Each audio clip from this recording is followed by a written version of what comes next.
함께 만드는 언론 미디어 협동조합.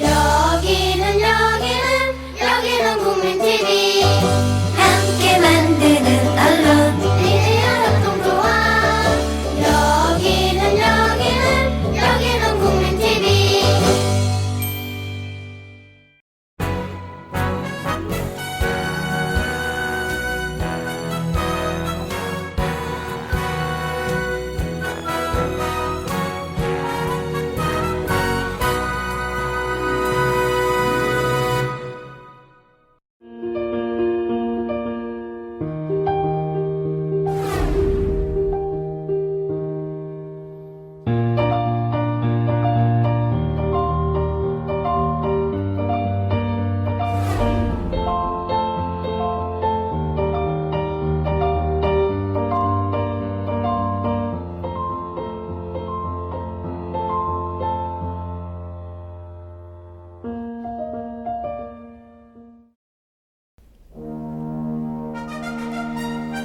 안녕하십니까. 김영태의 행복한 교육세상입니다.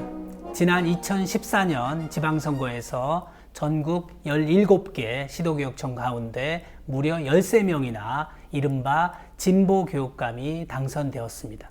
무상급식과 혁신학교로 대표되는 진보교육의 가치 및 정책에 대해서 국민적 관심과 지지가 확인된 셈입니다. 일부에서는 바야흐로 진보교육의 시대라고 말합니다. 그러나 진보교육감들이 대거 당선되었지만 기대만큼의 새로운 변화, 행복한 혁신이 더디기만 합니다. 누리과정 사태에서 보듯 중앙정부가 교육감들의 발목을 잡고 있어 진보교육을 꽃피우는데 더 어려움을 겪고 있는 것으로 보입니다. 총선과 대선을 앞두고 이제는 교육 혁신을 위한 제대로 된 공약과 정책이 필요한 때입니다. 그래서 지난 시간에 이어 오늘 집중 인터뷰 사랑방 손님으로 교육평론가이자 민주정책연구원 부원장으로 계신 이범쌤을 다시 한번 이 자리에 모시고 학생 선택권 강화와 고질적인 대학 서열화 완화 등 교육혁신 방안에 대해서 깊이 있게 이야기해보는 자리를 마련했습니다. 이범쌤 어서 오세요. 예, 안녕하십니까. 예. 한 주간 잘 지내셨어요? 예, 동분서주했습니다. 이제 총선이 점점 다가오는데 예. 제가 몸담고 있는 이 더민주에 여러 가지 지금 변화가 일어나고 있어서 네. 뭐 거기에 발맞춰서 또 이제 나름 또 내부적으로는 계속 정책 준비를 해야 되니까 바쁘게 지냈죠. 예. 네. 지난 시간에 이제 선생님하고 같이 우리 교육의 어떤 의미에서는 공공연한 비밀 또는 불편한 진실에 대해서 좀 이야기 나눠봤는데 주변 반응이 좀 어떤가요? 예, 많은 분들이 뭐 시원하다, 뭐 사이다, 뭐 이런 말씀을 해주셨는데요. 네. 예를 들어서 이제 우리나라가 전 세계 유일하게 이제 모국어 문자 읽기를 공교육이 책임지지 않는다. 네. 또 사람들이 진짜 그러네. 그러니까요. 맞아. 예. 그래 뭐 이런. 그리고 그죠? 네. 제가 실제로 많은 선생님들하고 얘기를 해봤거든요. 근데 네. 경력이 짧은 몇 년 안 된 네. 선생님들은 자기가 가르칠 학년과 과목을 한 일주일 전에야 배정을 해준다는 거에 대해서 굉장히 분개하는 분들도 많아요. 네. 근데 경력 한 5년 이상 된 분들은 대개 이제 적응이 다 돼 있고 이제 잊어버리고 살았던 거죠. 어떻게 보면 예. 그러니까 관행에 굳어서 관행에 이제 파묻혀서 그냥 더 이상 이제, 언급을 문제 제기를 인정하면서 살았는데 넘어가는. 그렇게 보니 진짜 이게 심각한 문제구나 이런 새삼스럽게 이런 생각을 다시 하게 됐다는 분들이 많았습니다. 그러니까요. 그런 이런저런 이제 문제 제기를 하고 우리가 그런 부분을 놓쳤구나. 그래서 오늘은 그 연장선에서 교육 혁신에 대한 이제 공약 위주로 좀 대안 마련을 좀 이야기해 보죠. 뭐 지난 시간에도 언급했듯이 우리나라 교육 개혁의 핵심 중에 핵심이 교원 승진 문화를 바꿔내는 거, 그리고 대학 서열화 좀 이렇게 완화시켜 보는 건데 지난 시간에는 우리가 이제 그 교원 승진 문화에 대해서 좀 이야기해 봤잖아요. 우리나라 교사가 전문직이지만 전문가로서 인정받지 못하고 있다. 그 세 가지였어요. 그죠? 첫 번째가 이제 수업 준비권이 없다. 수업 준비권. 서구 선진국처럼 한 2달 반 전쯤에 미리 당신이 다음 학년에 가르쳐야 될 게 뭐다라는 거 알려줘서 뭐 교과서도 준비하고 학습 계획을 다 세울 수 있게 하는 게 아니라 불과 일주일 전에 알려준다는 것은 전문가로 보지 않고 그냥 단순히 그냥 책에 나오는 걸 전달만 해라 뭐 이런 지식 전달자로. 그러니까 네. 아직까지도 이제 국정교과서 체제인 것처럼 이제 그렇게 시스템이 돼 있다는 거죠. 그리고 두 두 번째는 번째가 이제 이거는 이제 교과서 제도하고 연관이 있는 건데 교과서 선택 및 집필권이 없다라는 그러니까 것이죠. 교재 선택 예. 그리고 집필권. 예. 그러니까 국정이 아니라 이제 검정 교과서라 할지라도 자기가 무슨 교과서를 가르치고 학생 이용해서 가르칠지를 자기가 결정할 수가 없어요. 그러니까요. 학교에서 똑같은 걸 획일적으로 쓰게 정말 전문가로 이렇게 인정 안 하는 만들었고, 거예요. 올해 쓰던 게 마음에 안 들어도 내년에 바꿀 네. 기회도 없고 뭐 이런 식으로 되어 있고 그리고 세 이제 세 번째, 번째로 이제 평가권. 평가권.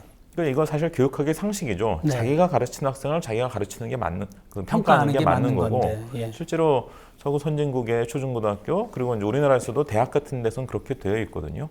근데 우리나라에서는 이제 일반에서 끝반까지 똑같은 시험을 보게 그렇게 그러니까 제도화를 시켜놓고 이런 것들은 물론 이제 그때도 말씀드렸지만 고등학교의 변화를 일으키는 것은 이게 이제 대입이라고 하는 민감한 문제와 연관되어 있기 때문에 상당히 세심하게 단계적으로 접근을 해야 되지만 초등학교, 중학교 같은 경우는 제가 충분히, 보기에는 그죠? 뭐 네. 바로 평가권 다 인정하고 교과서도 자유발행제로 바로 이렇게 이행을 해도 사실 아무 문제 없거든요. 교사가 전문가가 되기 위해서는 교권 선지나 특별법이 필요하다. 예. 그 얘기까지 이제 지난 시간 해주셨고요. 그렇습니다. 예. 그 연장선에서 오늘은 이제 학생 선택권 강화 이 한 방법으로 수강 신청제에 대해서 좀 이야기해 주시죠. 예, 예.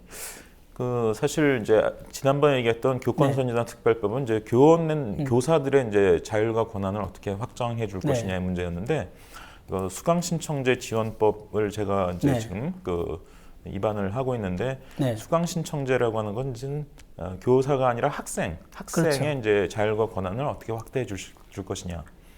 예를 들면 이제 제가 이런 질문을 해보겠는데요. 네. 서구 선진국에는 외고가 없거든요. 그러니까 왜 외국어가 없겠습니까? 그거는 외국어를 더 많이 수강 신청하면 그게 외고니까 그러니까 외국어가 학교 필요한 안에서 거죠. 그렇죠. 충분히 예, 예. 그러니까 지난번 우리가 얘기한 것처럼 교육 선진국은 일종의 통합 교육이잖아요. 학교 안에서 수평적 다양화가 이루어지는데 그렇죠. 우리는 이제 소위 말하는 붕어빵을 수학 쉽게. 과학 예, 잘하면 예. 과학고 만들고 예. 또 예술 좀 잘하면 예고 만들고 예, 예. 체육 좀 잘하는 아이들은 체고 만들고 예. 금방 말씀하신 외국어 좀 잘한다고 외고 만들고 이거는 좀 분리 교육이었잖아요. 그죠? 그러니까 이제 꼭 보수 정부뿐만이 아니라 지난 이제 노무현 참여정부 때도 네. 정부의 이제 평준화와 고교 체제에 대한 공식 입장이 뭐였냐면 평준화를 보완하기 위해서 특목고가 필요하다는 것이었습니다. 그러니까요. 그러니까 그때 말하는 평준화라는 것은 이제 붕어빵 찍는 획일적 교육을 네. 의미하는 거고, 그러니까 일반고는 계속 붕어빵 찍으라 이거죠. 네. 일반고는 계속 획일적 교육을 하고 좀 다양한 교육은 특목고를 만들어서 하겠다라는 그러니까요. 것인데 저는 이 논리가 전형적으로 주객이 전도된 네. 논리다. 일반고에서 다양한 교육을 하게 되면 특목고가 필요 없어지는 그러니까요. 것이거든요. 근데 일반고에서 다양한 교육을 하려면 이제 유럽이나 미국에서 흔히 쓰는 방법은 유럽은 이제 이를테면 우리는 문과, 이과 두 개로 나누는데 유럽은 대개 한 5개 정도로 나눕니다. 우리가 이제 네. 실업계, 즉 직업교육까지 네. 치면 훨씬 다양해지는데요. 일단 네, 요거를 이제 제외하고 얘기하면 5개 정도로 이제 나눈 다음에 그 안에서 수강 신청을 하게 되어 있는 것이고요. 네. 미국은 문과, 이과 이런 거 아예 전혀 나누질 않죠. 전혀 나누질 네. 않고 굉장히 폭넓은 수강 신청제를 이제 하고 그러니까요. 있습니다. 그러니까 결국 자기가 외국어에 관심이 많으면 외국어를 더 많이 수강 신청하고 그러면 그게 외고 역할을 하는 거고 과학고도 사실 없죠. 제가 네. 사실 과학고를 졸업했는데 네. 경기고학고 3기 그렇죠. 졸업생인데 네. 나중에 알게 된 건데 이 과학고라는 게 미국에나 좀 있지 네. 미국에는 좀 있어요. 그러니까요. 몇 개 있는데 뭐 캐나다나 유럽에는 사실 없거든요. 그러니까요. 그러니까 과학을 더 많이 수강 신청하면 그게 이제 과학고가 되는 거죠. 진보 교육 쪽에 오랫동안 이제 일해왔던 분들은 우려를 표방하시는 경우들도 많이 있어요. 네. 왜냐하면 결국 이제 그런 식으로 학생 개개인에게 자유를 주면 그 자율권을 활용해서 입시 위주로 네. 입시에 유리한 방향으로 다 활용하지 않겠느냐. 근데 사실 지금도 다 제한이 있긴 있거든요. 네, 네. 지금 예를 들어서 국영수 시수가 전체 시수의 50%를 자사고나 넘지 못하게. 특목고의 예, 예. 경우도 뭐 자율 편성을 한다 하더라도 국영수가 50% 예. 넘지 못하는 그러니까 제한 얼마 조치가 전까지는 있죠. 자사고에서도 이게 이제 네. 권장 사양 정도였는데 네. 최근부터는 이게 이제 의무화된단 그러니까요. 말이에요. 그러니까 결국 이렇게 그 입시 과목이 일정 수준 이상 넘어가지 못하게 이렇게 네. 규제를 다 하고 있습니다. 네. 근데 여태까지는 그걸 이제 학교 단위로 규제를 했는데 네, 네. 학교 단위 규제가 아니라 이제 학생 개개인 단위로 규제하면 되는 거죠. 네, 네. 네가 이 내에서 자율권을 활용해서 여러 가지 네가 뭐 진로 탐색을 위해서 또 자기가 흥미로운 과목 또 대학에서 하려는 전공과 연관된 건 이런 것들을 선택을 해라. 단 이것은 이를테면 국영수가 도합 50%를 넘으면 안 된다든지 이런 네네. 몇 가지 제한이 있다. 네. 또 필수로 꼭 들어야 되는 과목도 좀 있겠죠. 이제 이런 것들을 제한을 줘서 통제하면 되는 것이지. 그게 뭐 지나친 입시 위주 교육으로 활용된다든지 서열화를 주장한다는 이유로 지나치게 이런 것들을 막아버리면 결과적으로 이제 학생의 자율과 자유를 막아버리는. 예를 들면 제가 이제 많은 그렇죠. 학생들을 그건 상담을 뭐 해왔는데 구덕이 예. 무서워서 장 못 담그는 거나 똑같은 거니까. 제가 상담을 이제 뭐 제가 상담이 직업은 아니고 이제 일종의 봉사활동으로 계속 하고 있는데 예. 이를테면 지구환경 문제에 관심이 많은데 경제학을 해보고 싶다 이런 학생이 있습니다. 네. 그러면 그럴 수 있죠. 자기가 뭐 화학이나 뭐 지구과학 이런 거 더 폭넓게 네. 깊이 있게 공부하고 또 경제학 이런 것도 공부해서 경제학과에 진학할 수 있으면 되는데 네. 우리나라에서는 이게 불가능한 거죠. 그렇죠. 또 뭐 여행 전문가가 되고 맞아요. 싶다 이런 학생이 있거든요.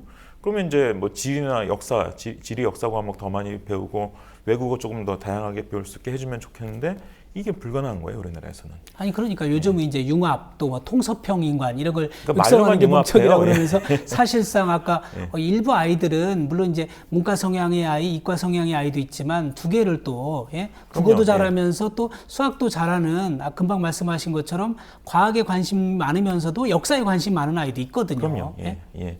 그리고 그런 것을 적절히 이제 네. 대학 진학과 연결시켜서 부분적으로 이제 대입 과목으로 활용하고 이렇게 하면 이제 합리화 될 텐데 그런 것들이 이제 우리나라에서는 제대로 되고 있지 않고 좀 전에 이제 융합교육 얘기를 하셨는데요. 네네. 사실 우리나라 최근에 가장 우리나라 교육에서 나타나는 코미디가 융합입니다.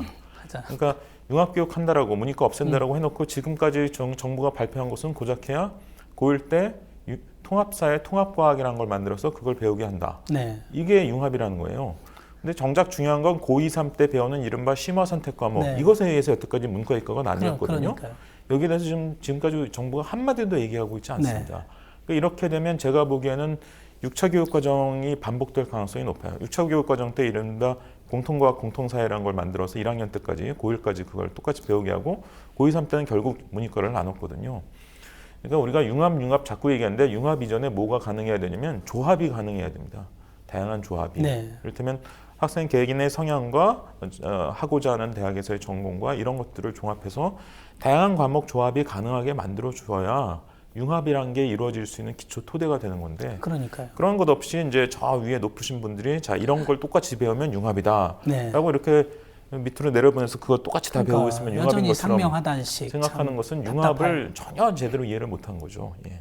그러니까 금방 말씀하신 것처럼 뭐 자사고나 특목고의 경우는 이미 상당 부분 아이들의 선택권이 좀 주어지는 셈이고요. 경우들이 또 있죠. 제가 예. 이제 저희 방송에서도 다루었지만 특성화고 같은 경우는 사실상 거의 맞춤형에 가까울 정도로 사실 그렇죠. 학과가 있죠. 특성화고는. 예. 아이들한테 선택권이 엄청나게 강화돼 있더라고요. 그런데 지금 소위 말하는 인문계 일반 학교 일반고만. 아이들만 예, 이제 어떻게 예. 보면 또 붕어빵을 찍으라 뭐 이런 거죠. 전혀 사실 학생 선택권이 없는 셈이거든요. 그래서 이 이제 결국 우리가 얘기하는 게 계속 수직적인 다양화에서 이걸 수평적인 다양화로 바꿔보자는 거 아니겠어요? 그래서 뭐 핀란드 같은 경우는 들어보니까 저 이미 중학교 시절에도 뭐 20% 그렇죠. 정도는 예.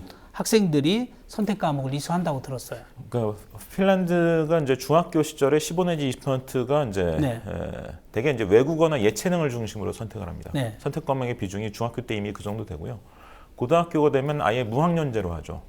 그러니까 수강 신청제와 같은 것을 학년제 하에서 실시하는 나라들도 있고요. 네. 무학년제로 아예 풀어버린 나라가 있는데 이게 대표적인 예가 핀란드입니다. 핀란드는 75학점을 따면 졸업인데 그중에 45학점이 이제 필수 과목이고요. 30학점이 선택 과목인데 그래서 이제 좀 빨리 졸업하고 싶은 친구들은 네. 많이 이수를 해서 2년 반에 졸업합니다. 네. 그리고 좀 느리게 배우고 싶다 이런 학생들은 4년 동안 고등학교를 다녀요.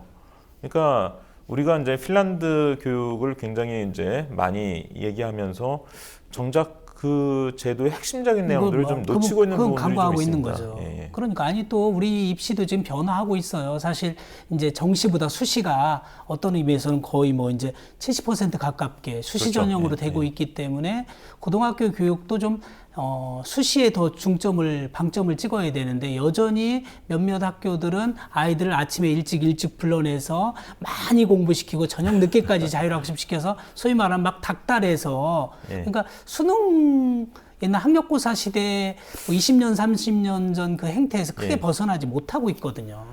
사실 이제 이 수능이라는 게 우리나라의 참 그 양날의 칼인데 의외로 젊은 층들 대상으로 조사를 해보면 우리나라 대입 중에서 대입 여러 가지 이제 뭐 수능, 내신, 입학사정관 전형, 뭐 또 논술 이런 것들 중에서 제일 공정한 전형이 뭐냐 이렇게 물어보면 수능이라고 얘기합니다.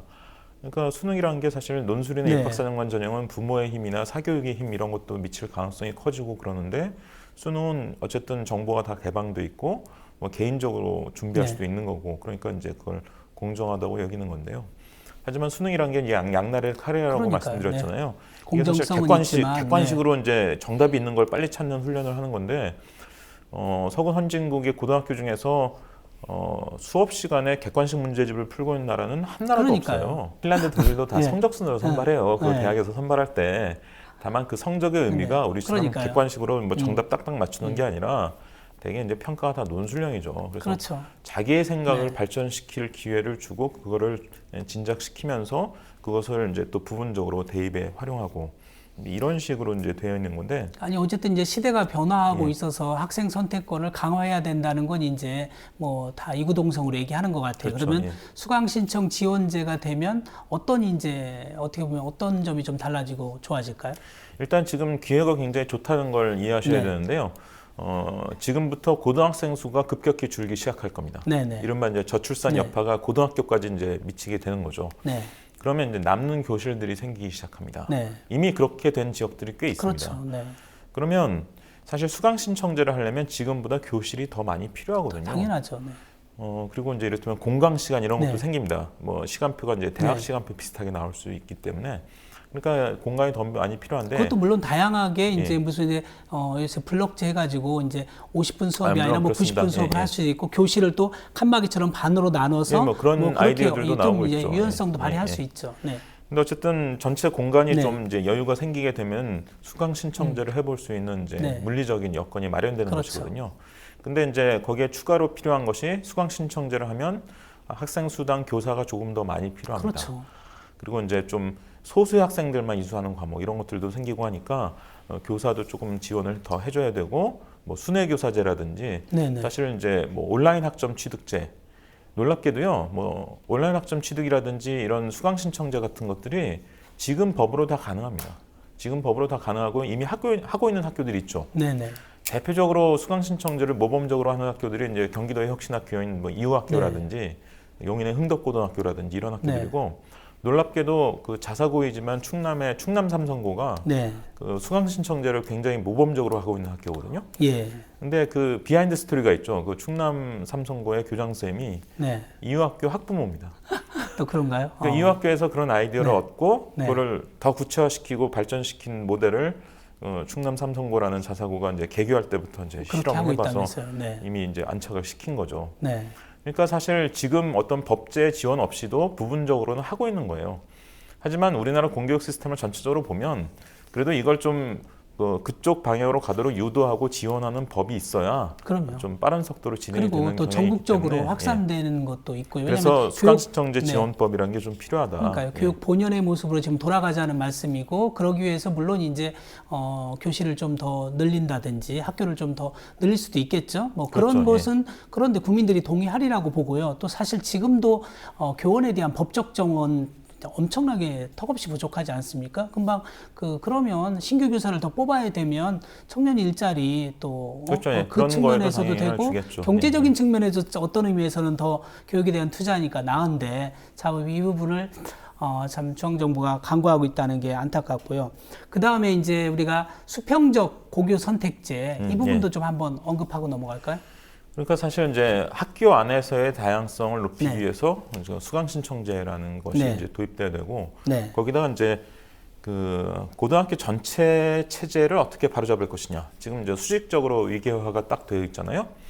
모르시는 분들 위해서 간단히 설명드리면 네. 우리나라 고등학교는 이제 전기고가 있고 후기고가 있고 네. 전기고에 이제 뭐 사람들이 많이 선호하는 뭐 특목고, 특목고가 자사고 이런 것들이 다 자사고, 네. 몰려 있는 거죠. 네. 그리고 이제 거기서 전기고를 지원하지 않았거나 또는 네. 전기고 지원했다 떨어진 떨어진 학생들이 이제 아이들. 후기 일반고에 이제 지원해서 네. 그렇죠. 후기 일반고는 이제 1지망 A 고등학교, 2지망 B 고등학교, 3지망 C 고등학교 이렇게 해서 네. 고교 선택제가 대부분의 지역에, 대부분의 네. 평준화 지역에 도입돼 있습니다. 강원도 이런 데는 안 하고 있지만 대부분 이렇게 돼 있고요. 근데 지금 이게 사실 체계적으로 보면 이상한 거잖아요. 네. 일부 학교의 학생을 먼저 뽑아갈 수 있는 특권을 준 거 아닙니까? 그러니까요. 네. 그러니까 사실 이걸 수평적으로 만들어야 된다는 거죠. 전기, 후기 나누지 말고 수평적으로 모든 학교를 깔아놓고 네. 나는 1지망 A 고등학교, 2지망 네. B 고등학교, 3지망 C 고등학교 네. 고교 선택제를 하자는 거죠. 네. 그래서 전기를 먼저 뽑아간 다음에 후기에서 고교 선택제 하는 게 아니라 전후기를 통합해서 수평적으로 놓고 고교 선택제를 하자. 일반고가 금방 말씀하신 것처럼 네. 특목고 또는 자사고 심지어 이제 요즘은 특성화고까지 지원했다가 안 된 아이들이 그렇죠. 위주로 예, 예. 이제 일반고로 오다 보니까 일반고 슬럼화, 소위 말하는 일반고 황폐화가 심각하지 않습니까? 특성화고는 사실 네. 이제 자기가 가고자 하는 진로 자체가 굉장히 이제 그 이른바 네. 인문계하고 다른 거 아니에요. 네. 그러니까 특성화고는 사실 이 정원을 그리고 학교를 늘려서 네. 특성화고에 지원하는 학생들은 사실상 다 받아줘야 됩니다. 그렇죠. 예. 네. 그런 식으로 이제 이걸 바꿔야 되고 나머지 학교들은 이른바 이제 인문계 학교들은 네. 뭐 특목고니 자사고니 이런 것 할 것 없이 일반고니 할 것 없이 수평적으로 놓고 그걸, 고교 선택제를 해서 1지망, 2지망, 3지망 이렇게 일정 비율씩 추천 배정을 하자는 거죠. 그러면 이제 그 이른바 우리나라 교육의 고교 체제 그 근간이 이제 달라지게 달라지는 됩니다. 거죠, 완전히. 그 재미있는 게 뭐냐면 그 여론조사를 해보면요. 네. 고교 평준화에 찬성하는 여론이 3분의 2쯤 나옵니다. 네. 60몇 %가 나옵니다. 네. 그리고 고교 다양화에 찬성하는 여론이 똑같이 3분의 2쯤 네, 나와요. 맞아요. 네. 60몇 %가 나옵니다. 그러면 한국 사람들은 이게 정신분열이냐? 네. 고교 평준화도 이렇게 찬성하고 고교 다양화도 찬성하고 이게 우리나라 사람들이 무슨 정신병에 걸린 게 아니고요.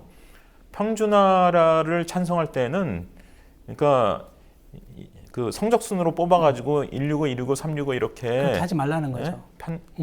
나뉘는 이런 네. 서열화를 좀 하지 마라. 말자는 거잖아요. 그죠? 사실 네. 이거를 없앤 사람이 이제 박정희 대통령이거든요. 네, 박정희 그러니까요. 대통령이 이제 70년대 중반에 고교 평준화 해가지고 네. 사실 이걸 추첨식으로 네. 바꿔가지고 이걸 이제 없앤 건데 자사고 특목고 등이 등장하면서 이 체제가 다시 이제 그러니까요. 위협받은 지금 거죠. 대학 서열화도 심각한데 지금 고등학교가 자동 서열화가 사실상 되는, 지금 예, 예. 수직적으로 서열화되어 예, 예, 있어요. 그거를 이제 지금 수평적으로 예. 좀 다양화하자 그 얘기잖아요. 그러니까 그죠? 고교 평준화 이제 네. 이 찬성하는 여론이 높은 거는 이제 네. 그런 측면을 얘기하는 거고요. 네네. 고교 다양화를 찬성하는 여론이 높은 거는 어쨌든 붕어빵 좀 찍지 말라는 그렇죠. 거예요. 획일적인 교육하지 애들이 말자. 저렇게 다 다른데 능력도 다르고 지향하고자 하는 바도 네네. 다르고 적성도 다른데 왜 다 똑같이 붕어빵을 찍냐?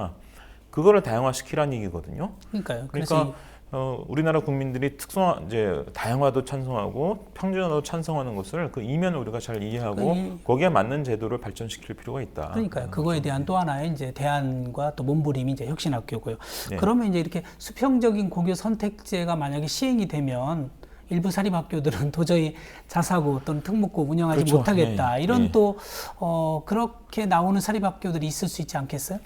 그러니까 이를테면 네. 뭐 자사고 중에 여태까지 이제 진짜 재단에서 돈 굉장히 많이 지원하고 모범적으로 네. 운영한 사례들도 있거든요. 근데 저렇게 학생 선발권을 저런 식으로 이제 사실상 제약을 해버리면 그러면 우리는 자사고 운영 못하겠다. 네.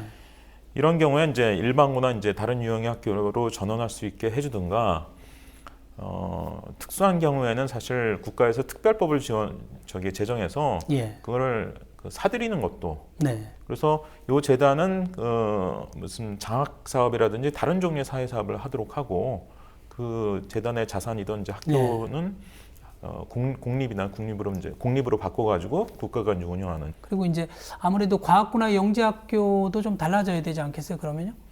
그렇죠. 이 과학고 영재학교는 국민들이 지금 선발은 분명히 문제가 있다라고 느낍니다. 네. 선발은 뭐 사실 요즘 특히 영재학교가 과학고보다 더 심각한 문제인데 거기 네. 학원 안 다니면 도저히 풀 수 없는 문제들을 네. 많이 출제하고 그래서 최근에도 다시 네. 사교육 걱정 없는 세상에서도 이제 네. 중심이 되어서 많이 문제 제기를 문제 하고 제기하고 있는데 있죠.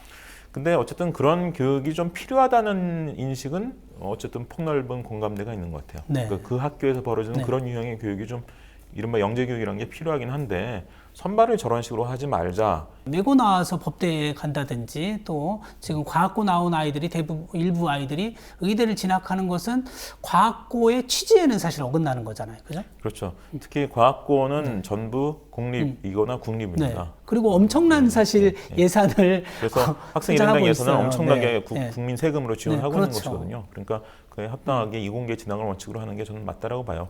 외고는 사립이 네. 많고 또 외국어는 일종의 도구로서 여러 분야에 활용할 수 있는 그런 측면이 네. 있어서 약간 더 복잡합니다. 하지만 과학고 영재학교는 저는 그런 쪽으로 가야 된다고 보고요.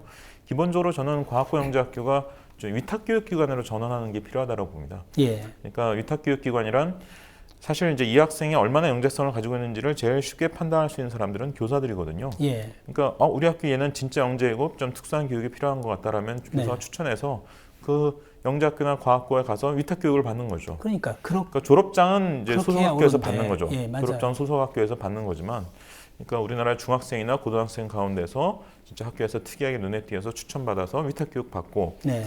거기서 이제 좀 성과가 우수하면 위탁교육기간을 또 연장해주고, 그러면 이 과학고나 영재학교의 기능은 그대로 살릴 수 있죠. 네. 기능은 그대로 살릴 수 있고 그 선발과 관련된 여러 가지 폐해나 이런 것들은 현격하게 줄일 수 있고, 그러니까요. 그리고 이제 그 과학고 영재학교가 남음으로써 또 다른 어떤 서열화가 또 조장되는 이런 측면도 예방할 수 있고. 수직적인 서열화를 이제 수평적인 다양화로 고등학교, 그렇죠. 예. 중고등학교 교육을 이제 그런 식으로 좀 바꿔보자는 이야기를 우리가 지금 길게 얘기한 거고요. 그러나 이제 우리나라 중고등학교 교육이 이 대학 입시하고 맞물려 있기 때문에, 그렇죠? 대학 입시가 뭔가 달라지지 않으면 예. 중고등학교 교육이 자유롭지 못하지 않습니까? 진짜 교육 본연의 모습을 못하게 되는데, 그래서 이제 수직적인 서열화가 그대로 있는 한은 어떤 교육 혁신도 이루기 어려운 게 솔직히 사실이거든요. 그래서 이제 그렇죠. 예. 지금부터 본격적으로 그러면 대학 서열화 완화 어떻게 좀 예. 해볼까, 완화시켜 볼 수 있을까, 이걸 좀 이야기해 보죠. 저는 일단 네. 우리나라의 이제 가장 핵심적인 사회 문제로서 네, 저출산 고령화 네. 이런 것부터 전 네. 출발을 해야 된다고 봅니다. 예, 예. 대학 서열화 얘기인데 왜 이거부터 얘기하느냐, 이런 식으로 의문을 가지실 분이 있을 수 있는데요. 사실 이제 우리나라 출산율이 사실상 세계 꼴찌거든요. 네. 1.2명인데 1.2명이지 않습니까? 일본이 예. 낮다 하지만 1.4명이고 네, 네. 선진국 중에 제일 높은 데가 이제 네. 미국이나 프랑스 같은 나라들이 2.0 정도 되는데요. 이게 이제 우리나라보다 낮은 나라가 이제 뭐 홍콩, 뭐 싱가포르 네. 이런 나라들밖에 없어요. 예, 예. 근데 왜 이렇게 낮냐, 왜 이렇게 애를 안 낳냐, 뭐 이렇게 물어보면 애를 안 낳는 게 아니라 못 그렇죠. 낳는 예. 거죠, 사실. 결혼을 안 하는 이유를 네, 물어보면 첫 손 꼽는 게 이제 고용이 너무 그렇죠. 이제 불안정하고 일자리가, 뭐 네. 급여도 낮다. 네. 그리고 두 번째가 이제 주거. 네. 특히 요즘 대도시 집값이 살인적이지 않습니까? 네, 네. 그리고 이제 그 애를 안 낳는 이유를 물어보면 첫 손 꼽는 게 교육비입니다. 그러니까요. 두 번째가 보육이고요. 네, 네. 그러니까 핵심이 되는 건 결국 이제 고용과 교육. 네. 이게 이제 우리나라의 국가 의제가 돼야 되는 상황이 된 거죠. 사실 이제 그 대학 서열화라고 하는 의제를 제가 이렇게 큰 사회적인 네. 의제 하나로 이제 시키려고 하는 거는, 사실 대학 서열화 문제를 건드리기 시작하면요, 우리나라 기존 네. 질서의 어떤 근간 중에 하나를 바꿔야 되는 상황이 되어버리거든요. 그러니까 사실 이 저출산 고령화 같은 어떤 국가적인 수준의 네. 위기 상황, 이것하고 연관해서 이 문제를 해석하고 풀어가지 않으면 설득력이 제한되기 그러니까요. 때문에요. 금방 말씀하신 예. 고용 문제, 그다음에 주거 문제, 교육 교육 문제. 문제를 해결하는, 예. 그죠? 그게 이제 지금 우리나라 어떻게 보면 좀 우리나라 진짜 혁신, 바꿔야 될 핵심 중에 핵심인 거고요. 대학 서열화, 그리고 이로 인한 학벌주의에 대해서 그동안 우리 교육계가 이제 내놓은 대안이 국립대 통합 네트워크였거든요. 예.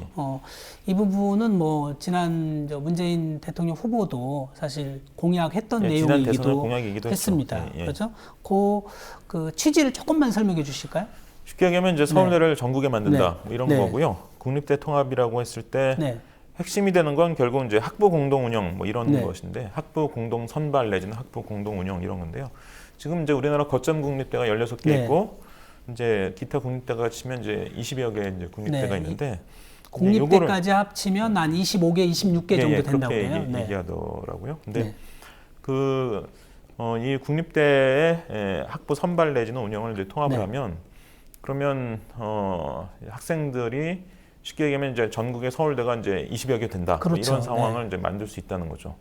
그러면 이제 서열 경쟁이 네. 굉장히 완화될 거 아니냐. 예. 이제 이런 것이 이제 국립대 통합 네트워크의 이제 기본 취지입니다. 취지죠. 제가 이제 모르는 분들을 위해서 조금 더 설명을 덧붙이면 어쨌든 우리나라 지금 교육이 소위 말하는 이제 아이들은 뭐 그 태정태세 문단세 하듯이 아주 뭐 서연고 그렇죠. 쭉 서연고 하면서 아예 뭐, 그걸 예, 줄 예. 외워요. 그 정도로 사실은 대학이 지금 지구상에서 거의 유일하게 지금 서열화된 나라지 않습니까? 거의 고착화되다시피. 예. 그래서 서울대를 정점으로 한 이 한 줄 세우기, 대학 서열화가 좀 문제다. 그래서 이거를 깨트리지 않는 한 한국 교육에 희망이 없지 않냐. 이제 이런 차원에서 나온 얘기고요. 그래서 뭐 금방 그 국공립대 통합 네트워크 또는 뭐 저 식으로 표현하면 이제 국공립대 학부를 공동으로 운영하는 학부 공동 운영제 이런 표현을 많이 쓰는데 이렇게 되면 금방 말씀하신 지금의 아주 뾰족한 그 첨탑형 서열화가 완화된다는 삼각형에서 거죠. 2등 삼각형에서 뭔가 좀 사다리꼴로 좀 완화되지 않겠는가. 그러면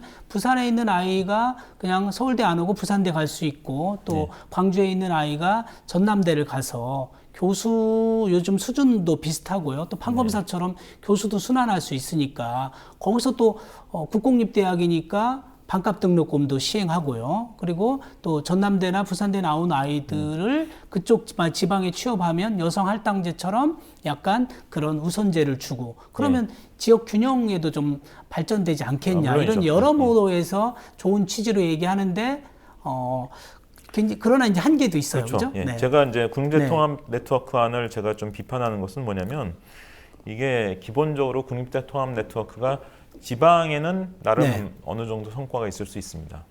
하지만 예를 들어 통합국립대 정원이 한 5만쯤 된다라고 가정해보죠. 자, 이 5만 명을 선발하는 통합국립대 합격하라고 연세대에 동시 합격한 학생이 있다라고 이제 가정해보죠. 그럼 어디를 택할까요? 연세대 이제 정원은 3천 명 정도입니다. 그러면 결국 여기는 기본적으로 이제 훨씬 그 뽑는 인원이 많으니까 쉽게 얘기해서 커트라인이 낮거든요. 근데 연세대 고려대는 이제 한 3천 명 뽑으면 커트라인이 훨씬 높단 말입니다. 그리고 사회적 인식이라는 게 하루아침에 그렇게 확 바뀌기는 쉽지 않을 테니까. 그렇죠. 그러니까 상당수 학생들은 연고대를 택할 거라는 거죠. 그래서 이제 서울대가 차지하던 위상을 연고대로 넘기는 거 아니냐. 그렇죠. 일단 그럴 우려가 있고요. 또 하나 제가 이게 이제 지방에는 부분적으로 대안이 될 수 있지만 서울 수도권은 어렵다고 하는 이유가 서울 수도권에 국립대가 없습니다. 그러니까 이게 서울 수도권에 지금 공립대가 서울대가 지금 법인화되는 바람에 이게 국립인지 사립인지 약간 애매해졌는데 더 애매해졌죠. 인천대가 이제 뭐 사립이다가 공립됐다가 지금 국립이 된 상태고요. 뭐 서울 산업기술대라든지 뭐 서울 시립대 공립이지만 정도. 이제 시립대 등 몇 개 없어요. 그래서 제가 서울, 경기, 인천 지역의 국립대 정원을 다 서울대까지 다 합쳐도 10,000명이 될까 말까 하더라고요. 그러면 서울 수도권 지역에 인구의 절반 이상이 몰려 있고 특히 젊은 층은 더 많이 몰려 있는 상황인데 여기는 이 학생들은 어디 가냐는 거죠.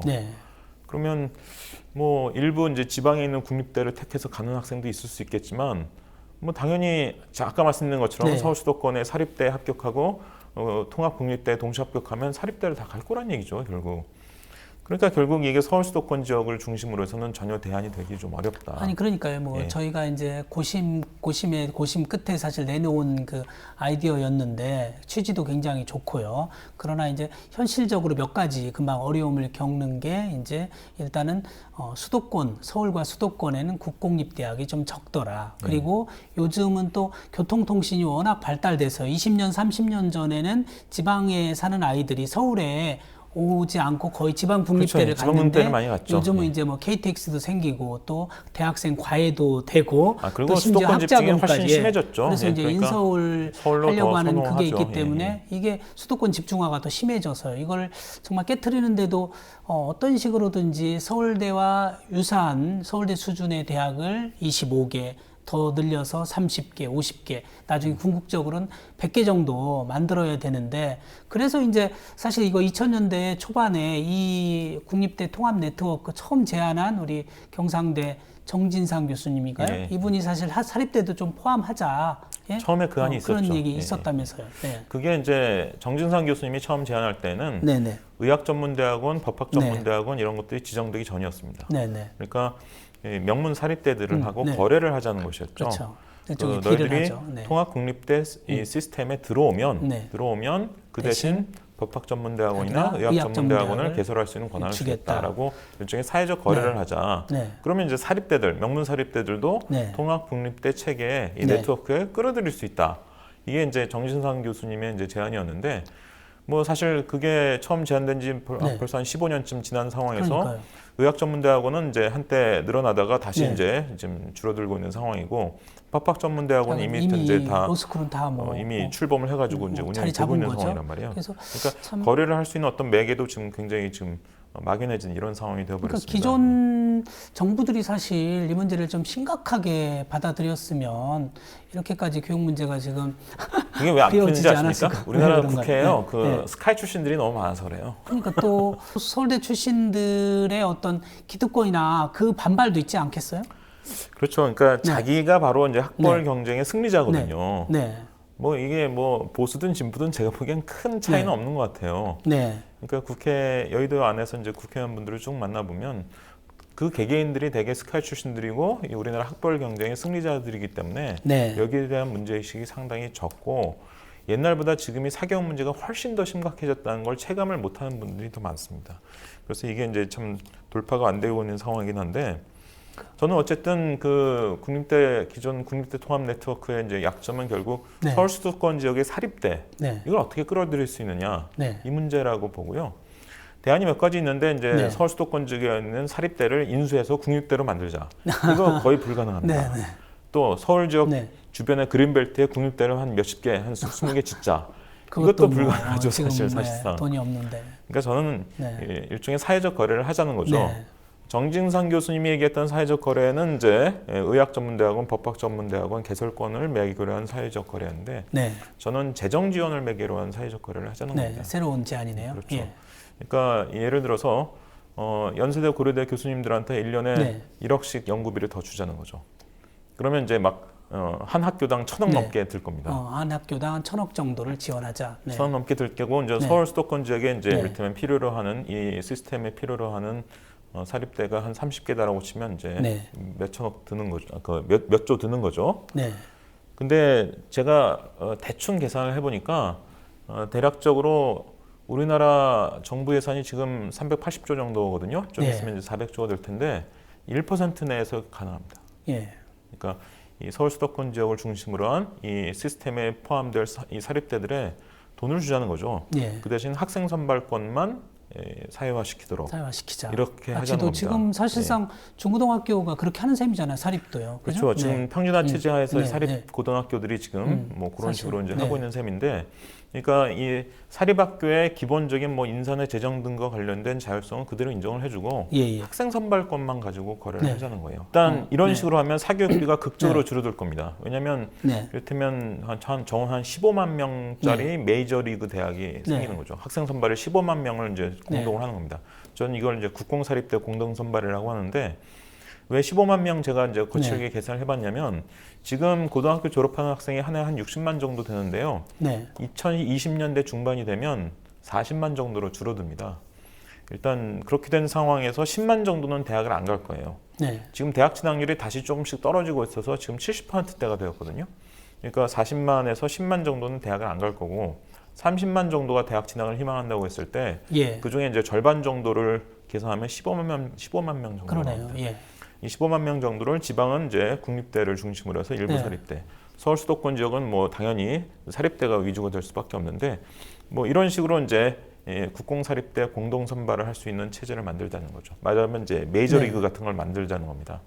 우리나라 사교육비의 특징은 특히 이제 상위권 중심으로 굉장히 많이 투자하는 이런 특성이 있기 때문에 그러니까. 그 상위권들 스카이를 포함한 이 15만 명을 공동 선발하게 되면 그러면 경쟁 압력이 확 줄어들게 되는 거죠. 예. 그럼 일단 지금 사교육비가 정부 통계청 통계로는 20조지만 KDI 통계로는 한 30조 정도 거의 되는데 30조에 가깝다. 30조의 절반 정도를 절반 이하로 전출일 수 있을 거라고 봅니다. 그러니까요. 그럼 일단 가계의 숨통이 트이죠. 예. 그러니까 가처분 소득이 갑자기 이제 집안에 네. 이제 많이 생기게 됩니다. 그리고 무엇보다 중요한 것은 출산율을 높일 수 있게 되고요. 그러니까요. 그리고 지금 학부모님들의 노후 생활 대비가 가능해집니다. 그러니까요. 지금 노후 생활 대비가 불가능. 뭐 강남 분들은 돈이 엄청나게 다 많아서 노후 대비가 다 돼 있는 줄 아십니까? 그건 강남 중에서도 그분들도, 상위층인 그럼요. 분들이고요. 네. 강남에서도 중이나 하위층 분들은 노후 대비 안 돼 있습니다. 가계와 이제 내수 경기에 그렇죠. 순통이 트여지고 예. 부모의 노후 대비가 네. 가능해지고요. 그리고 이제 학생들의 정신 건강이 갑자기 좋아질 겁니다. 맞죠. 그렇죠. 뭐 우리나라 학생들의 정신 건강이 아주 위험 수위라는 것은 여러 리포트를 통해서 나와 있거든요. 위험 수위 이게 정도가 이제 일단 아니라 확 지금 좋아질 거고. 학교를 그만두는 아이도 부지기수고 또 우울증이나 여러 가지 지금 그리고 이제 과거와 달리 내가 힘든 경우가 많죠. 대학 네. 가서 열심히 공부해야지 네, 이런 식으로 네. 바뀔 거예요. 지금처럼 연락에 공부해서 대학 가야지가 아니라 진짜 서구 선진국처럼 내가 지금도 공부하지만 대학 가면 더 진정 내가 원하는 걸 찾아서 더 열심히 공부하겠다 이런 학생들이 늘어날 거고 또 하나 좋은 거는 이 아까 말씀드린 이런 연구비 지원을 집중적으로 받아서 이 네트워크에 포함되는 이 사립대들이 세계 대학 순위가 올라갑니다. 그러니까 이 세계 대학 순위를 이제 꼽을 네. 때요.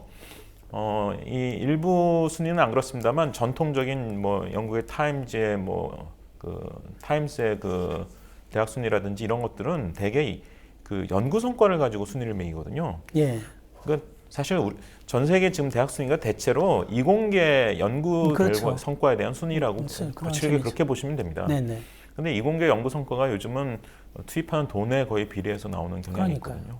그러니까 연구비 지원을 집중적으로 해주면 그러면 당연히 그 좋은 연구 성과가 더 많이 나오게 되면서 세계 네. 대학 순위가 오히려 더 올라갈 수 있습니다. 그러니까 가계와 이제 내수 경기에는 숨통을 트여주고 학생들의 정신 건강을 올리면서 그 명문 사립대들의 경우에는 세계 대학 순위를 올릴 수 있는 그러니까 윈윈이 가능한 아니 윈윈이 그러니까요. 지금 가능한 저희는 사실 이게 너무너무 절박해서 이게 꼭 해야 된다라고 하는 생각인데 이제 그럼 두 가지잖아요. 과연 집권하는 중앙 정부가 그럴 이제 의사가 있는가? 두 예. 번째는 사립대가 그걸 받을 것인가? 예. 예? 어떻게 좀 이걸 그러니까 헤쳐나가야 이거는 될까요? 저는 어느 당이 집권한다고 해서 네. 가능한 게 아니라고 봐요. 왜? 조금 전에 말씀드린 것처럼 네. 사립대에서 우리 절대로 안 한다라고 하면 강제로 할 네. 방법이 없습니다. 그렇죠. 네. 강제로 하면 그거 바로 위헌입니다. 그러니까 이게 독재 정권 하에서는 가능할지 모르겠는데 지금 같은 맞죠. 민주사회에서는 불가능한 거거든요. 그러니까 이게 일종의 내셔널 어젠다로 자리 잡아서 여러 그 국민들의 여론이 높아지면서 우리도 진짜 나라를 위해서 좀 이런 사회적 거래에 응해야겠다. 이런 분위기가 성립돼야 가능한 것이지 어느 당이 집권한다고 해서 그 정책을 무슨 4대강 몰아붙이기 하는 식으로 아니, 근데 한다고 해서 아니, 되냐. 뭐 4대강은 대상이 자연이니까 몰아붙인다기보다는 몰아붙여서 된 거지. 네, 이거는 네. 대상이 헌법상 어떤 자율적 운영권을 가지고 있는 이 주체이기 때문에 몰아붙여서 되는 게 아니에요. 그러니까 아니 그런 이제 사회적 몰아붙이자는 뜻이 대타협이 아니라 필요하다는 그렇죠. 거죠. 예, 예, 그래도 예. 이제 뭔가 견인차 역할이나 뭐 공약으로 내걸고 그걸 실현하려는 앞장서 실현하는 의지가 있는 이제 정당이 나와야 이게 실현이 되지. 이렇게 그냥 사회적 합의가 이루어지도록 뒤에서 지켜봐 갖고는 어림도 없을 것 같아서. 예? 제가 그 네. 많은 국회의원분들한테 이걸 네. 다 개별적으로 프레젠테이션을 했거든요. 예, 예. 특히 이제 국회 교육 관련 상임위, 교육 네. 상임위에 있는 분들 대부분 제가 네. 프레젠테이션을 했는데 네. 무슨 뭐 수강 신청제라든지 뭐 수평적 고교 선택제라든지 뭐 네. 교권 선지나 이런 것들에 대해서는 다 동의하시는 분들이 네. 이 문제에 있어서만은 별로 자신 없어 하십니다. 자신 없다하는 그 중요 원인이 뭔가요? 중요 원인이 네. 이게 과연 될까? 그러니까 현실성에 대한. 예. 이런 의심을 다 하시는 것 같아요. 근데 그 의심은 저도 당연히 있는 거죠. 그러니까 이제 국공립대학뿐만 아니라 사립대까지 포함시키는 예, 그렇죠. 바람에 예, 이게 예. 사실 어떻게 보면 하지만 저는 상식을 진정으로 넘어서는 제도이기 지금 때문에. 이제 대입 네. 경쟁을 해결하려면 저는 네. 이 방법밖에 없다고 보는 겁니다. 맞아요. 근데 이제 그러나 이 방법의 이제 단점은 어느 정권이 정권을 잡는다고 해서 무슨 4대강 실행하듯이 할 수 있는 것이 아니라는 거죠. 그렇죠. 일종의 사회적 타협을 통해서만 가능한 것이기 때문에. 네. 그래서 저는 어떻게 보면 우리나라 이제 가장 핵심적인 문제가 고용하고 교육인데 네. 고용이나 교육이나 모두도 이 어떤 사회적 타협이 가능하지 않으면 좀 근본적인 해법이 좀 어렵지 않나. 왜냐하면 우리나라 고용의 대부분은 사실은 네. 그 공공 영역보다는 사실 민간 영역, 그렇죠. 민간 기업에서의 고용이 훨씬 더 많은 부분을 차지하는 거거든요. 그러니까 사실 민간 기업에서 어떤 뭐 비정규직에 대한 차별이나 이런 것들을 우리가 법률로 규율을 하는 부분도 있어야 되겠지만 사실 이 방향으로 가면 안 되겠다라고 하는 어떤 경영진 측의 어떤 사회적 합의에 참여하려는 어떤 이런 움직임이 분명히 또 필요한 것이기도 한 거거든요. 근데 교육은 더더욱 그렇다는 거죠. 교육은 사실 그렇죠. 아까도 말씀드렸지만 사립대에서 우리 이거 절대로 안 한다 이래버리면 사실 이게 강제로 할 수 없게 되는 이런 상황이 벌어지기 때문에 사회적 타협을 통해서 이걸 해결하겠다. 단 우리 당에서 또는 우리 정치 세력에서 이것을 책임지고 추진을 하되 그러니까요. 사회적 타협을 통해서 이루겠다. 뭐 이런 분위기가 형성돼야 되는데 아직까지는 이제 제가 몸담고 있는 당에서 이제 그 정도 수위까지 어떤 뭐 내부적인 합의나 뭐 분위기 같은 건 잘 안 되고 있는 것 같은데요. 어쨌든 국립대 통합까지는 이제 지난 대선 때 좀 공약으로 공식 채택을 한 것이 있고 제가 제안하는 것이 어떻게 보면 이 국립대 통합을 이제 좀 확장하는 한 단계 버전이기 더 때문에 올린 거죠. 국공사립 때 네네. 그 공동선발 아니라고 해서 확장한 것이라고 볼 수 있기 때문에 그런 식으로 이제 차츰 노력해가면 당내에서도 좀 더 이제 폭넓은 호응을 얻고 어떤 구심점이 생기지 않을까라고 기대를 그래서 하고 저도 있습니다. 이게 단계적인 접근이 좀 필요해 보여요. 일단 국공립대 공동 선발을 먼저 하고 거기에 사립대를 좀 포함시키는 방향으로 나아가되 금방 얘기한 것처럼 주요 정당들이 또 공약으로 내걸고 그뿐만 아니라 어쨌든 이 문제 해결 없이는 대한민국의 미래가 없기 때문에 시민단체뿐만 아니라 언론이나 많은 부분들이 또 이게 아까 극적으로 사회적 타결이 될 수 있도록 합의가 될 수 있도록 또 좀 힘써야 되지 않겠나 그런 생각이 드는 거고요, 그죠? 몇 가지 뭐 의문이 있을 수 있는데요. 이를테면 이제 만약 국공사립대 공동 선발을 하면 그러면 공동 선발 대학 제가 아까 메이저리그라고 표현했는데 그 대학도 어떻게 선정하느냐? 뭐 각계가 참여하는 투명하고 공정한 심사단이 있어야 된다라고 보고요. 국공사립대 공동 선발 체계에 들어가는 대학 그리고 일부 학과만 들어간다든지 이제 이런 대학도 있을 수 있겠죠. 이런 것이 이제 이루어져야 된다고 보고 두 번째로 이제 이게 참 중요한 건데 그러면 이제 선발은 어떻게 하느냐? 진짜 이제 선진적인 대입이 가능해지는 거죠. 아까도 제가 말씀드렸지만 고등학교 교실에서 객관식 문제 푸는 나라는 서구 선진국은 우리밖에 없거든요. 없으니까요. 유럽은 대학 입시가 아예 논술형이에요. 그러니까요. 그러니까 수학도 논술형. 제가 독일의 수학 문제 보고 기함을 했는데 수학 문제인데 네 생각을 쓰라고 막 그렇게 나옵니다. 뭐 국어도 논술형이고 사회도 논술형이고 다 그런 거죠. 미국이 이제 SAT라는 오지선다 시험이 있지만 뭐 토익 시험 비슷하게 1년에 7번이나 보고 뭐 못 보면 또 보고 막 이런 시험이니까 학교에서 그거 대비 못 해주거든요. 그러니까 이제 SAT 같은 거는 이제 네가 그냥 개인적으로 알아서 이제 대비하는. 그러니까 미국이나 유럽이나 학교에서는 다 자기의 생각을 발전시키고 그걸 논리적으로 쓰고 발표하도록 하고 그러다 보니까 이제 평가 형태도 주로 논술형으로 가게 되고 이런 식으로 이제 내신이나 대입이 다 이렇게 자리 잡고 있는데 그게 우리나라에서는 왜 도입이 안 되냐? 우리나라처럼 1점 차이에서 어느 대학에 가는지가 달라지고 이거에 따라서 인생이 엄청나게 달라진다고 보는 사회에서는 논술형 평가라는 게 불가능한 거예요. 우리도 물론 한동안 논술 시험해서 금방 말씀하신 뭐 유럽처럼 좀 벤치마킹해서 노력을 했는데 그러나 여전히 그 대학 서열화 수능을 포기를 못 하는 거예요. 그거를 저기 그것도 서열화하는 거 어쨌든 아이들 변별하는 그 기능을 하다 보니까 계속 강조하게 한계가 되는 있는 거죠, 사실. 그죠? 그래서 이제 일각에서는 또 이제 입학사정관제가 또 대안이더라고 해서 최근에 이제 급격하게 인서울 대학을 중심으로 입학사정관제가 늘어나고 있는데 입학사정관제는 참 양면적인 제도인 게 이게 교과를 개혁하는 게 아니라 비교과를 얹어가지고 학생들을 평가하는 거거든요. 그러니까 교과하고 비교과를 같이 보는 건데 솔직히 말해서 교과하고 비교과 중에 어느 쪽이 더 부모의 영향이 크다고 생각하십니까? 비교과란 말이에요, 사실. 이거 다 모든 학부모들이 알고 있는 내용입니다. 그래서 대부분의 선진국에서는 미국만 입학사정관제 하는 거지 대부분의 선진국에서는 입학사정관제 거의 안 하죠. 그러니까요. 그러니까 입학사정관제는 취지는 뭐 좋은 취지인지 모르겠지만 결과적으로는 부모가 가진 사회경제적, 문화적 어떤 지위를 대물림하는 어떤 그런 수단으로 활용될 가능성이 높고 그리고 어차피 이제 메이저리그 이런 식으로 만들게 되면 입학사정관제와 같은 이런 복잡한 제도를 시행할 필요가 없습니다. 내신도 논술형 그리고 대학 입시도 논술형으로 수행평가를 곁들인 논술형으로 다 바꿔야 되는 거죠. 이게 가능해집니다. 그러니까, 지금 대학 서열 체제에서는 이게 불가능해요. 그러니까요. 그게 대학 서열화가 깨지지 않는 한은 그게 아무리 좋은 취지에 백약이 무효일 정도로 이를테면 심지어 새누리당과 가까운 분 중에도 수능을 논술형으로 바꾸자 이런 주장하시는 분들이 있거든요. 근데 그거 가능하겠습니까? 지금 상황에서 수능을 논술형으로 바꿔? 야 그럼 사교육 엄청나게 늘어날 텐데 그거 못 바꾸는 거예요. 그러니까 결국 대학 서열 체제를 어떤 식으로 우리가 이거를 혁신할 거냐 이 고민이 있고 이게 되어야 사실은 다른 게 얘기가 되죠. 평가도 대학 입시도 선진화가 가능한 겁니다. 그러니까요. 지금 같은 고비용 저효율 정말 비효율적인 이 좀 바뀌어 나가야 되는데 물론 그렇다고 우리가 뭐 프랑스식으로 할 수는 없지 않습니까? 그러니까 프랑스 제도하고 비슷한 거 아니냐고 묻는 분들이 많은데요. 프랑스도 원래 이제 명문대 있고 이제 서열화가 있었는데 68년 68혁명이라고 부르죠. 요걸 네네. 겪고 나서 69년에 다 평준화를 시킵니다. 그래서 그렇죠. 프랑스는 대학 입시가 이제 바칼로레아라고는 주로 논술형으로 보는 평가인데 여기서 일정 점수 이상만 되면 자기 집 반경 250km 내에 어떤 예, 대학이든 파리 지원하면 일대학, 무조건 이대학, 삼대학. 받아준다. 그러니까요. 예. 그래서 지금 옛날에 파리에 이제 명문대 소르본 소르본 대학 이런 대학, 것들이 예. 이제 파리 4대학. 네, 4대학. 파리에 있는 대학들도 1대학, 2대학, 3대학, 예. 4대학, 5대학 그렇죠. 이런 식으로 이름이 바뀌어 있는데 근데 한국 분들은 그 대학 얘기하면 항상 그러면 파리 1대학이 제일 좋은 대학이죠 이렇게 물어본대요. 근데 어쨌든 그게 프랑스는 아니죠. 이제 그런 식의 체제로 69년 이후에 이제 바뀌어 네. 있단 말이에요. 근데 프랑스는 이게 전부 국립대니까 쉽게 가능했던 가능했던 거죠. 측면이 맞아요. 있습니다. 예. 프랑스에는 사립대가 없었거든요. 네.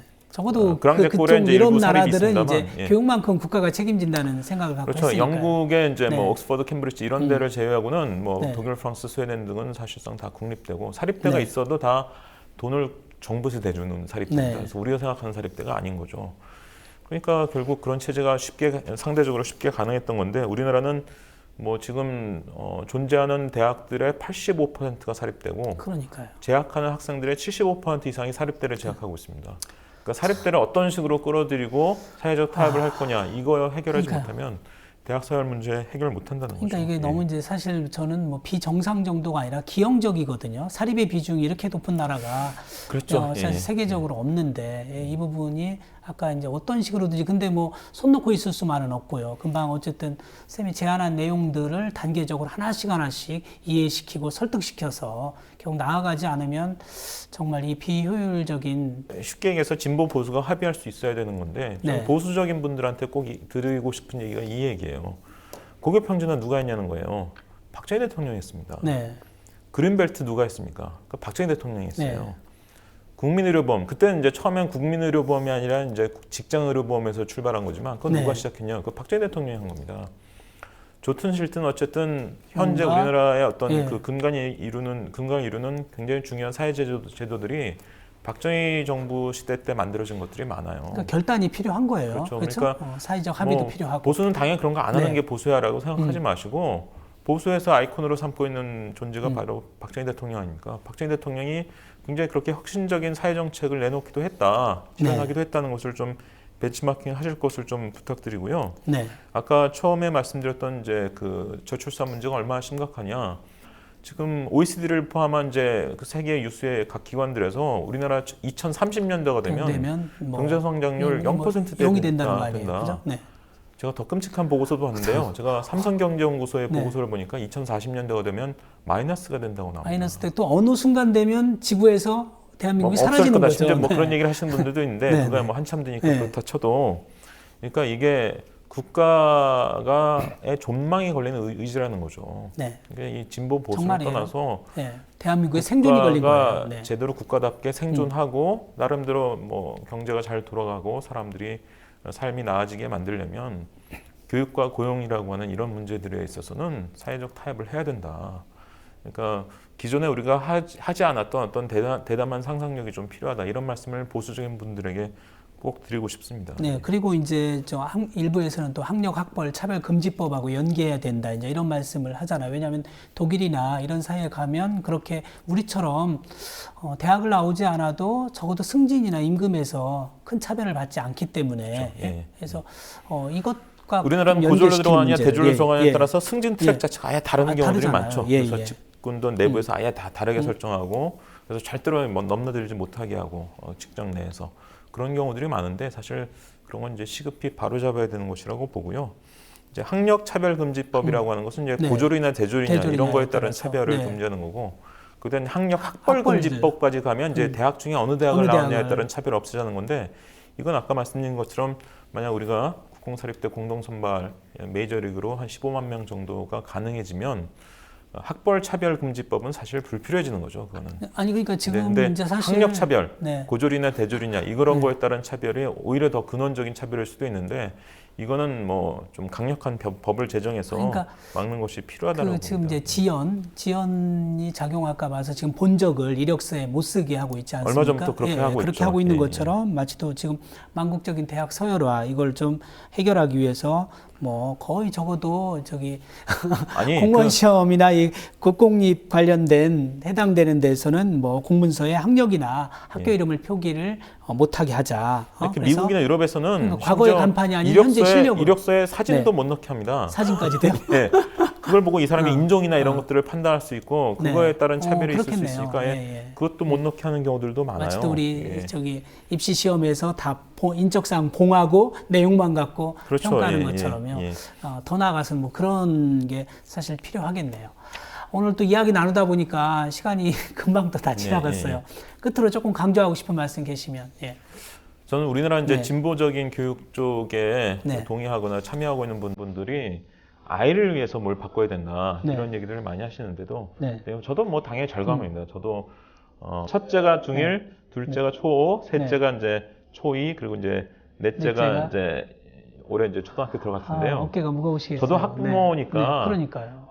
우리 아이가 네. 우리나라 교육의 부정적인 측면에 점점 더 많이 오랫동안 노출되고 경험을 하게 되는 것이 너무나 안타깝습니다. 그러니까요. 네. 근데 아이를 위해서 바꾸자라는 게 너무 당연한 얘기이기도 하지만 네. 이것이 사회적인 설득력과 확장성을 네. 가지려면 약간 좀 바뀌어야 되는 측면이 있다. 아이뿐만 아이를 아니라 위해서 바꾸자는 것 플러스 네. 나라를 위해서 바꿔야 네. 된다. 그러니까요. 이게 국가의 존망에 걸린 어떤 내셔널 어젠다, 국가 의제다. 그 그러니까요. 차원에서 그래서 제가 아까 저출산 고령화라든지 그러니까요. 이런 문제들 어떤 뭐 의미에서 부모의 지금 노후 대비 세월호처럼 문제라든지, 대한민국 예. 호가 지금 서서히 침몰하고 있는데, 그렇죠? 그리고 그래서 국민들은 예. 출산 파업까지 그래서 하고 교육적 있는데, 가치를 강조하시는 건 매우 네. 필요하고 좋은 일이지만 네. 이것이 중도나 이제 보수적인 분들에게까지 설득력을 가지려면 국가 의제다. 나라가 제대로 잘 운영되려면 이런 쪽으로 가야 된다. 이런 식으로 담론의 중심을, 이야기의 중심을 좀 무게 중심을 이동할 필요가 있지 않나. 그런 말씀을 좀 드리고 네, 싶습니다. 아주 중요한 말씀입니다. 네, 오늘 하여튼 나와주셔서 고맙습니다. 예, 감사합니다. 고맙습니다. 우리나라는 소위 경쟁에서 이긴 우수 학생들에게 더 많은 관심을 갖고 그들을 우대합니다. 그래서 모두들 1등을 하기 위해서 미친 듯이 다른박질합니다. 그런데 핀란드 등 북유럽 국가들은 학습에 대해서 빠른 아이보다 더딘 아이, 다시 말하면 우리 식으로 표현하면 공부 잘하는 아이보다 못하는 아이에게 더 많은 관심을 갖고 이 아이가 왜 뒤떨어질까? 그 원인을 분석해서 선생님과 학교와 지자체와 국가까지 나서서 그 아이들을 끌어올리기 위해서 안간힘을 쓰고 있는 것을 보았습니다. 저도 핀란드 등 북유럽 몇몇 교육 선진국에 가보았더니 공부 못한다고 죄인처럼 기죽어 사는 우리나라 아이들과는 달리 공부 못해도 전혀 기죽지 않고 당당하게 가슴 펴고 즐겁게 행복하게 학교 생활하는 북유럽 아이들을 보면서 솔직히 흐르는 눈물을 억누르기 힘들었습니다. 아니, 우리나라 아이들에게 한없이 미안했습니다. 북유럽 교육 선진국과 같은 그런 행복한 교육 시스템을 만들어주지 못해서요.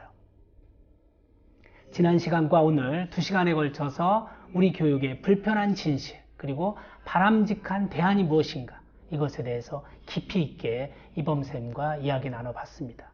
부디 이러한 정책 제안들이 아주 총선과 대선 공약으로 채택이 되고 그래서 우리 아이들이 조금이라도 덜 고통스럽게 공부했으면 하는 마음 또 간절합니다. 또 대한민국 생존과 미래와 직결되는 문제이기도 하기 때문입니다. 교육 때문에 고통스러운 대한민국을 교육 덕분에 행복한 대한민국으로 만들어 갑시다.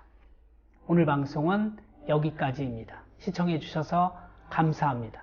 다음 시간에 뵙겠습니다.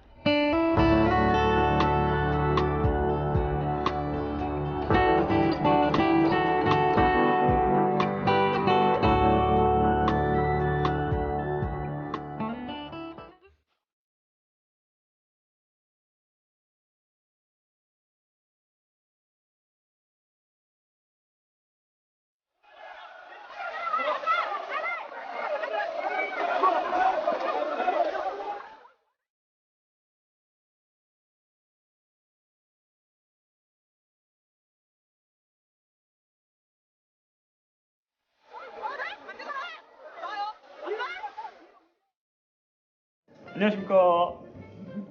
이사장 맡고 있는 현상입니다. 네, 안녕하세요. 제작국의 김종훈입니다. 예, 새해 복 많이 받으세요. 새해 많이 받으세요. 올해부터 저희 그 국민TV에서 우리 조합원님들이 내주시는 그러한 그 소중한 정성에 조금이라도 좀 보답하고자 조합원님들이 그 하시는 예님들이 생산하시는 농산물이나 네. 조합원님들이 하고 있는 각종 사업장들 많이 좀 우리 조합원들뿐만이 아니고 여러 이런 쪽에 좀 홍보를 할 그러한 계획을 가지고 있습니다. 그렇습니다. 아시죠? 삼성동 재벌 광고는 받지 않습니다. 네.